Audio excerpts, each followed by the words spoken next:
Hi, if you haven't already, please consider subscribing. Thank you.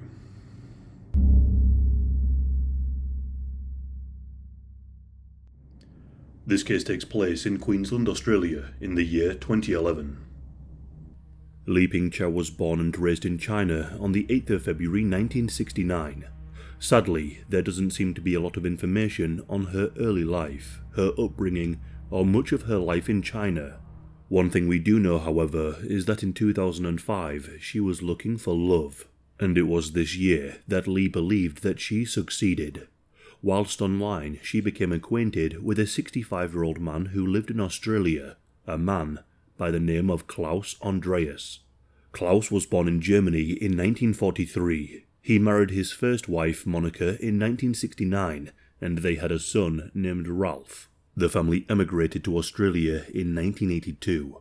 His first wife, Monica, passed away from cancer in August of 2005. Despite spending most of his life with his wife, it didn't take him long to move on. That very same year, he went online and began talking to Li. As far as I can tell, the two hit it off, or at least so it seems. Before too long, the couple made plans to meet, and so Klaus began looking for flights to China. Things moved unbelievably quickly. In 2006, Klaus met with Li in China and travelled some of the country, and by October of 2006, Li moved to Australia and the two became engaged. These kinds of relationships are usually criticised and are seen as stereotypical. Sometimes older men seek younger Asian wives as they can offer them more money than what they would typically be used to. Prior to marrying Li, Klaus took her to meet a friend of his in Sydney. Before leaving Sydney, this friend told Klaus something that an old Chinese doctor had told him: that Chinese women would attempt to marry Australian men because it was, quote, big business in China, and that a Chinese woman would want two things: 1, an Australian passport, and 2, his money. He also told Klaus to be careful, as she might bring over her family members in the near future. He'd told Klaus not to marry Li. But Klaus didn't listen. He told his friend that he was happy, Li was happy, and he wanted a new family. Despite Klaus telling his friend not to worry, alarm bells clearly began ringing in his head. On the 27th of November 2006, Klaus made Li sign a prenup agreement. Essentially, if Li left him before 10 years of marriage, she would get close to nothing, but if she stayed with him until his death, she would get everything. Nothing was left for Klaus's son. The two then married. In 2009, Li was granted a permanent visa. Klaus suffered from a lower back injury, and so Li qualified to become his full-time carer, and she received money from the government. Those who knew the two described them as a close and lovely couple. Klaus had more money and assets than Li, and so he paid for the vast majority of the couple's expenses. Klaus had around $130,000 in his bank account, and Li had access to this money. He would often praise his new wife for several reasons. She would do the housework and the cooking, but most importantly for Klaus, she allowed him to have a shrine dedicated to his first wife. This shrine was located in their bedroom. However, the relationship would soon take a turn. Li had not been totally honest with Klaus. She had kept from him a rather big secret. Li had a son back in China. In 2010, she sat Klaus down and told him that her son would soon be joining them in Cairns. She had made all the necessary arrangements, and he would be arriving that following day. This was the first that Klaus had ever heard of the matter. With this, the relationship began to break down. Li then left the home temporarily whilst her son arrived in Australia. Klaus spoke with a mutual friend of the couple, explaining that he felt betrayed. Li was absolutely furious, because Klaus told her that she could move back into the house under one condition: that her son returns home to China. After some time, Li moved back in with Klaus. The couple lived together on and off for some time. Those who lived near them would often hear the couple arguing frequently, multiple times a week.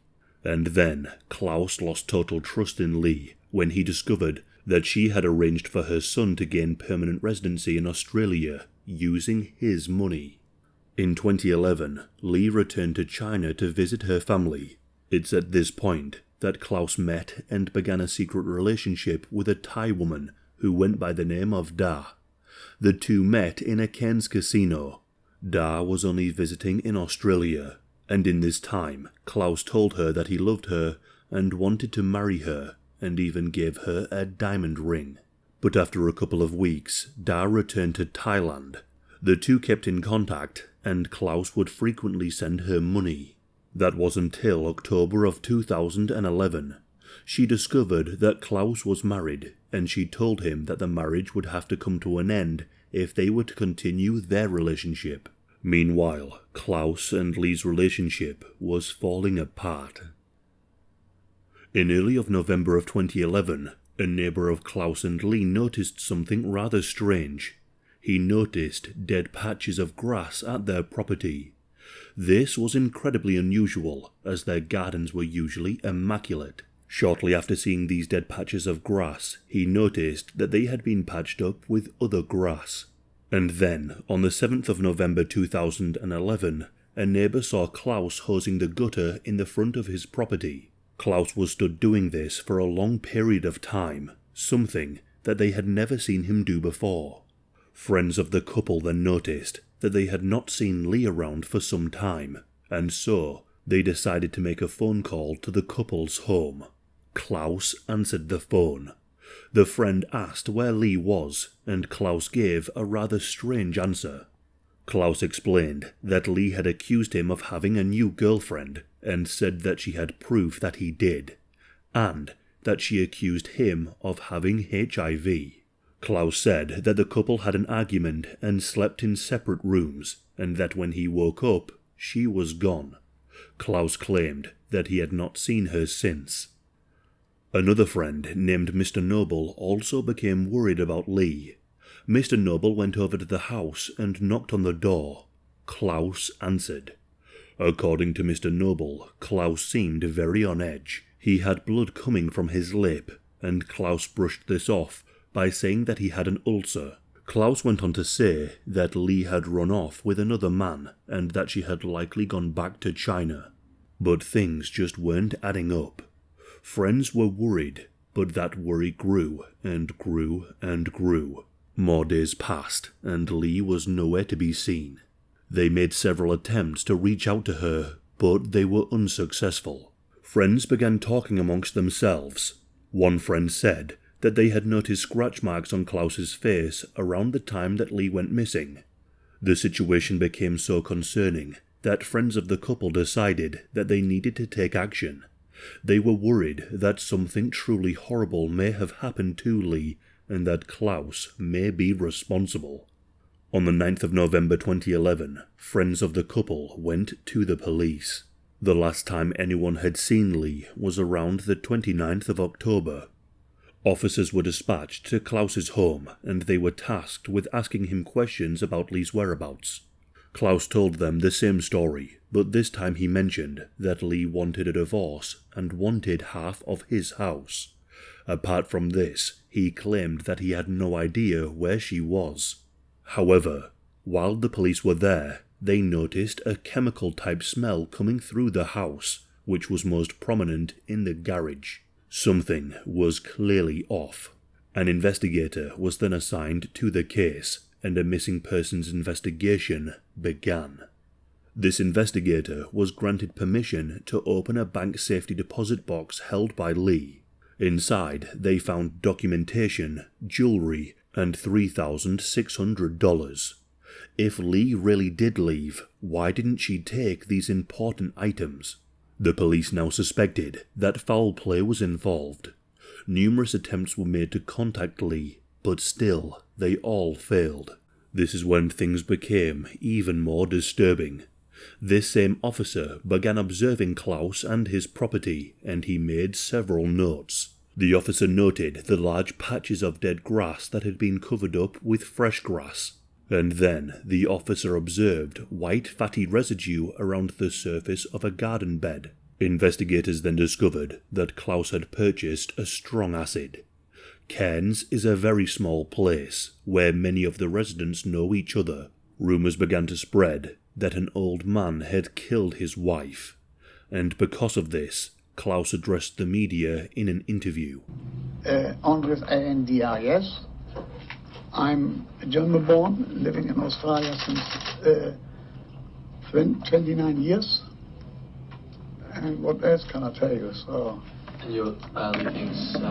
sorry, yeah, I'm Li Ping's husband, yes. And how long have you been together?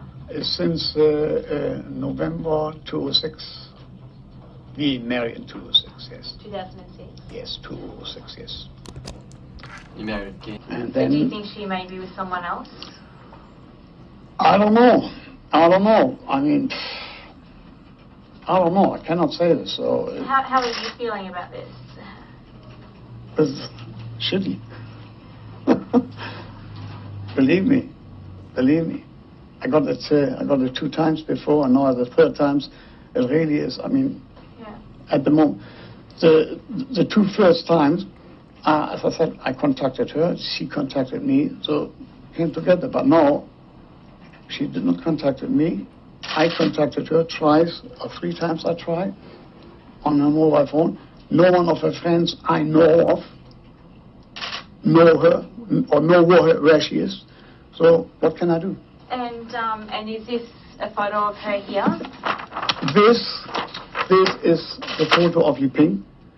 And how old is she? Is she 42? And Li Ping is a very, very, very, very nice looking lady, as you can see. And I was glad to have, with my age, such a young, nice lady. She is 42 years of age, yes. She is a very clean lady. The only thing what this lady is, eccentric, rebellious, and willpower. Do you think, I mean, sorry for asking this, but do you have any reason to suspect anything untoward has happened to her, or anything sinister? I don't think so. As you can see in this interview, Klaus was smiling. Many people found this to be rather strange, and when he was asked about who he is, he failed to even mention that he was Li's husband. He had to be reminded by a journalist. Following this interview with the media, people began to speculate that Klaus may indeed have killed her.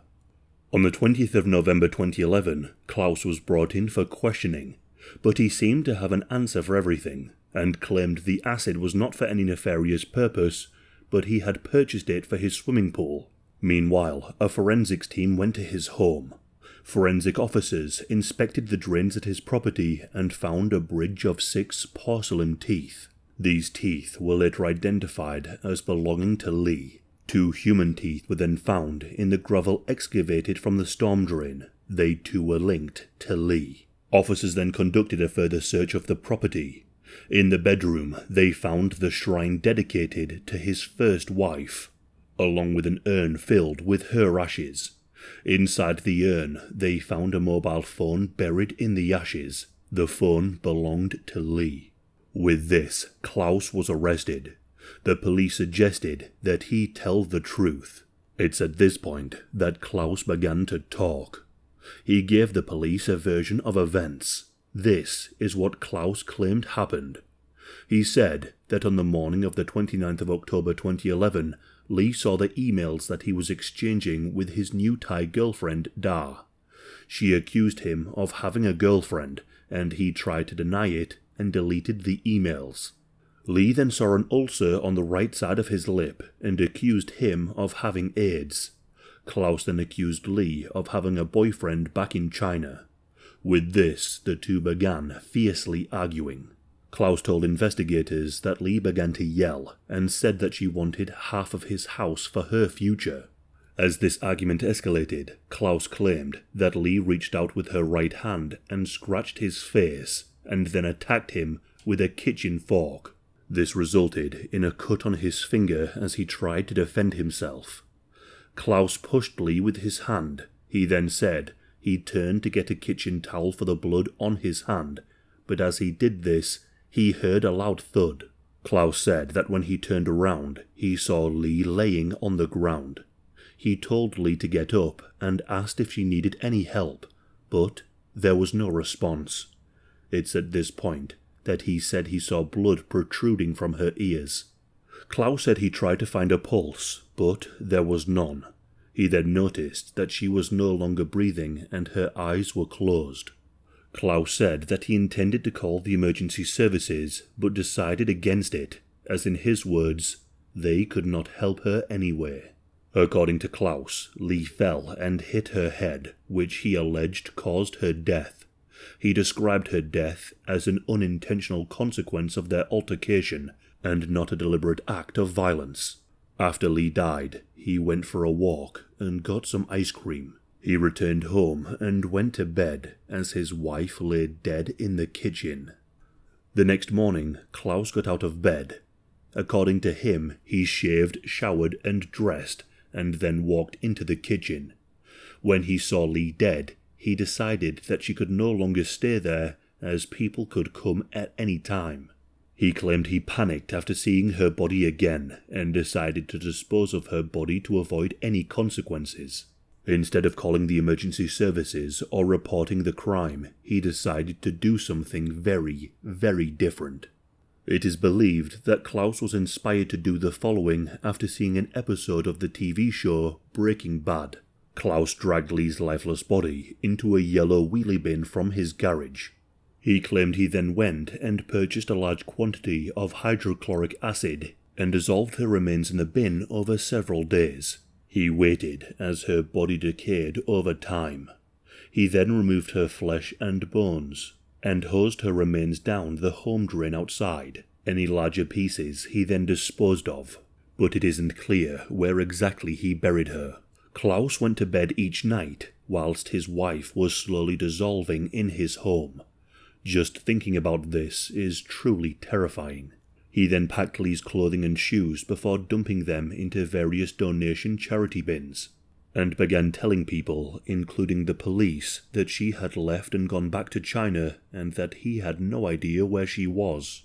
Klaus said that he killed Li on the 30th of October 2011, and that when the police questioned him earlier, he had lied to them in hopes of not being held responsible.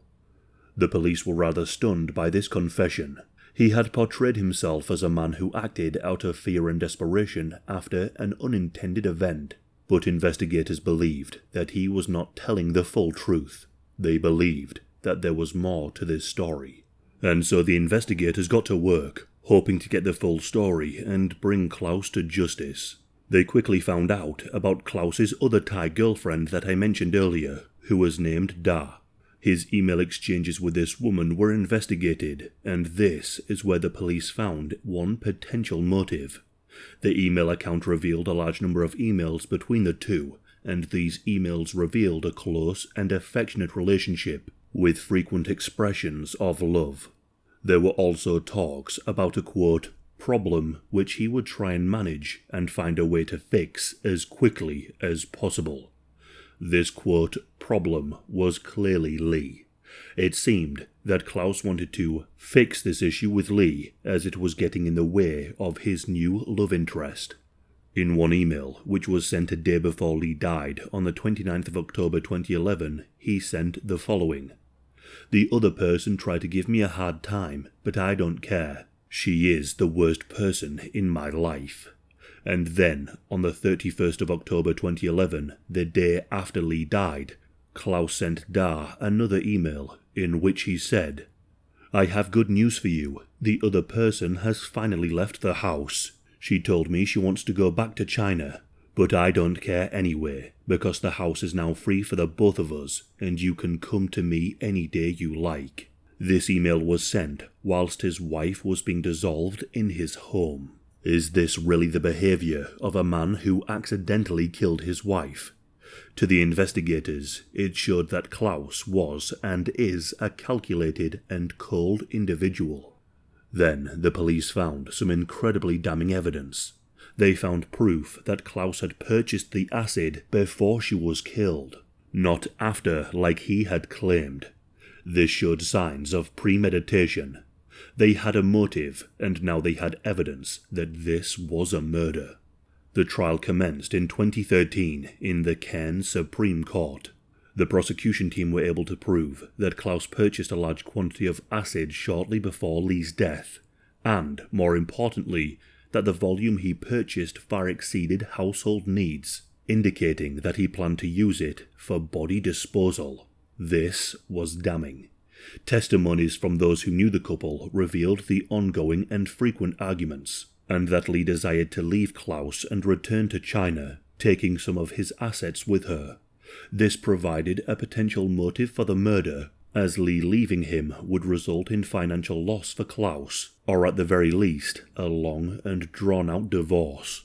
All of this, along with Klaus's fabricated story of her disappearance and the disposing of evidence and of course in the manner he disposed of her body, all pointed to murder and not accidental death. The prosecution team also highlighted his calm demeanour following her disappearance. He didn't seem to show any remorse for what had happened. In fact, there was evidence showing that after he killed Li, he took a leisurely stroll down the seafront in Cairns and purchased himself an ice cream, not to mention the interview he did with the media, where after dissolving Li in acid and disposing of her body, he held up a photograph of her smiling in an incredibly chilling manner. This could be seen as dupe as delight. Perhaps he thought that he was getting away with the murder. Despite all of this, Klaus still tried to claim that the death was accidental, but he had little evidence to prove his case. After reviewing the evidence, the jury unanimously found Klaus guilty of murder in December of 2013. Klaus was sentenced to life in prison, something rather rare for Australia. This is because Queensland has a no body, no parole law. This law impacts his eligibility for parole due to his refusal to disclose the location of the rest of Li's remains.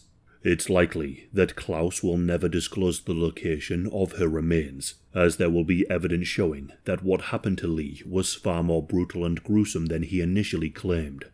As of right now, we only have Klaus's story as to what happened that day. What exactly happened to Li remains unclear. Since being found guilty, Klaus has made several attempts at getting his freedom. He has launched 2 appeals, one to the Queensland Court of Appeal, and one seeking special leave to the High Court of Australia. Both were unsuccessful. As of right now, Klaus is around 82 years old, and it's likely that he will never be released.